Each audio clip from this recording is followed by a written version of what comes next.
ముఖ్యమంత్రి రేవంత్ రెడ్డికి పాలన చేతకాక డైవర్షన్ పాలిటిక్స్ చేస్తున్నారని బీజేపీ రాష్ట్ర ప్రధాన కార్యదర్శి కాసం వెంకటేశ్వర్లు విమర్శించారు.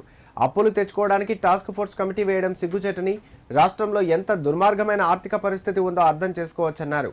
లక్కీగా ముఖ్యమంత్రి రేవంత్ రెడ్డి సీఎం అయ్యారన్నారు.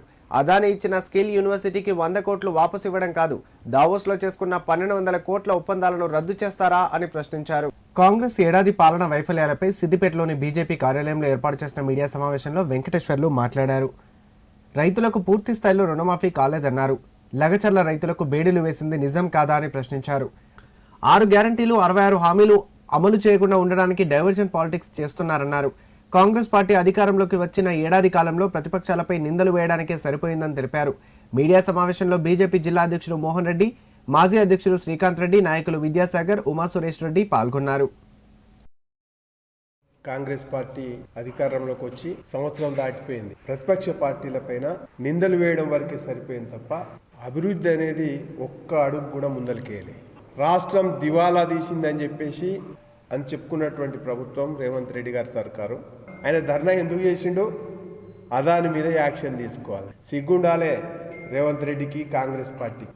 దావోస్లో నువ్వు అదానితోటి ఇండోర్ మీటింగ్స్ పెట్టుకున్నావు, ఒప్పందాలు చేసుకున్నావు, 12,000 కోట్ల ఒప్పందాలు చేసుకున్నావు. ఆ 12,000 కోట్ల ప్రాజెక్ట్స్ ఏవైతున్నాయో వాటిని ఇప్పుడు రద్దు చేసుకుంటావా? వాటి సంగతి ఏందో చెప్పాల్సినటువంటి అవసరం ఉంది. ఇవన్నీ చేసుకునేటప్పుడు నీకేమో ఆలోచన ఉండదు. మళ్ళీ నిన్న సిగ్గు లేకుండా అదానిని అరెస్ట్ చేయాలి, లేకపోతే ఇంకోరిని అరెస్ట్ చేయాలా, మణిపూర్ అల్లర్ల గురించి మాట్లాడుతుంటావు. లగచర్ల రైతుకు బేడీ లేయడం మాత్రం నీ ప్రజాస్వామ్యం. కాబట్టి రేవంత్ రెడ్డి ఎందుకు ధర్నా చేస్తుండో, ఆయన ఎందుకు పరిపాలన కొనసాగిస్తుండో అర్థం కానటువంటి పరిస్థితి మనకు కనపడతా ఉంటుంది.